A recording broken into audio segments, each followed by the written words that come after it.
You know, in cricket, few arguments get as heated as the one for the greatest captain of all time. It's a massive debate, but really, when you get down to it, it almost always comes down to two modern giants.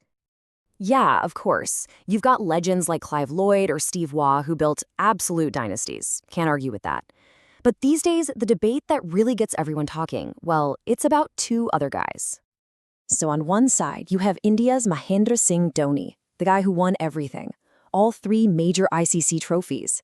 And on the other, Australia's Ricky Ponting, who led his team on not one, but two unbeaten World Cup runs. This is the ultimate showdown. Two completely different captains, two totally different legacies. All right, so to really get into this, we've got to start with the tale of the tape. Let's break down the raw numbers, the stats that tell the first part of their story. Okay, so right off the bat, looking at the overall record across all formats, wow, Ponting's numbers just jump off the page. A win percentage of nearly 68%? That's just wild. Think about it, over more than 300 matches, his team won more than 2 out of every 3 games. That's not just good, that's an incredible level of consistency. Now, let's zoom in on Test cricket. You know, the format that's considered the ultimate test of a captain in a team. And again, Ponting's record is just dominant. A win rate over 62%? That tells you everything you need to know about how relentless that Aussie side was under his leadership. Okay, but what about one-day internationals? This is where both guys really cemented their legends. And Ponting's record here is, well, it's almost ridiculous. A 76% win rate over 230 games. That's not just a successful team. That is an absolute unstoppable winning machine. And look, seeing it as a bar chart really drives the point home, doesn't it? Dhoni's nearly 60% win rate is fantastic. Any captain would kill for that record. But Ponting's is just on another level. It's a massive gap, and it really shows you the kind of peak he was operating on. You know, they always say the true test of a great team is winning away from home. And yeah, once again, Ponting's Australia was just in a different stratosphere. Winning half of their away tests and almost 3/4 of their away ODIs, that's just unheard of. It shows how tough and adaptable they were, no matter the conditions. But let's not forget, these guys weren't just captains. They were also crucial batsmen for their teams. And their stats kind of reflects their different roles. Ponting, the classic top-order batsman, has a better test average. No surprise there. But then you have Dhoni in ODIs, the master finisher who comes in at the end and sees the team home. That's why his average is an unbelievable 53.92. Two different jobs, two massive contributions. Okay, but stats are only one part of the story, right? Captaincy isn't just about the win percentage. It's about showing up on the biggest stage in those pressure cooker moments when everything is on the line. And this is where the argument for Dhoni gets really strong. He did something no one else has ever done. He won it all.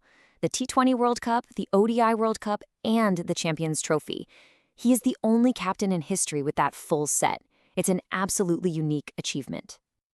But then you look at Ponting, and while he didn't get that unique triple, he built an empire of pure, unadulterated dominance at the Cricket World Cup.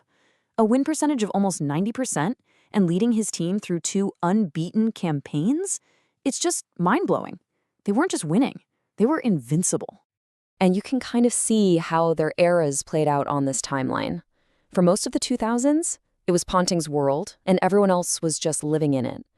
But then, in 2007, you see Dhoni win that first T20 World Cup, and it's like the start of a new chapter.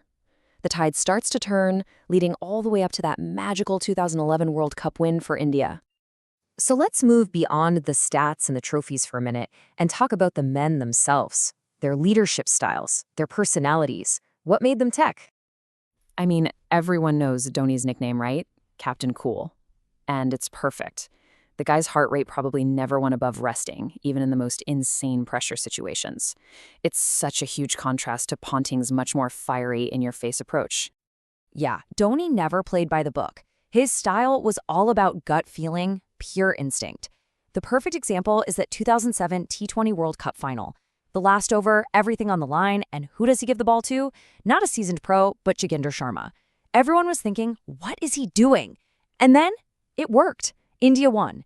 That move right there is pure, unorthodox Dhoni. So when you boil it down, their approaches were just worlds apart. Ponting was like the general of an existing empire. He had a team of absolute legends, and his job was to keep that machine of dominance running. Dhoni? He was more of a builder. He took young guys, raw talent, and built new winning teams, often when nobody gave them a chance. It's an incredible story, especially when you remember this is a guy who started out as a ticket examiner. Okay, so after all that, the stats, the trophies, the leadership styles, what's the final verdict? Where do we land? Well, if you're a numbers person, it's hard to argue against Ponting. Based purely on the stats we've looked at, he comes out on top. The win percentage is just undeniable. But that feels a little too simple, doesn't it? I mean, can you really measure greatness with just a win percentage? Does that really capture the whole story? And I think that's where we have to leave it. Because in the end, who you pick probably says more about what you value in a leader. So what really defines greatness? Is it the unrivaled dominance of Ponting's machine, or is it Dhoni's knack for winning against all odds? There's no right answer. And that, my friends, is why we'll be debating this one forever.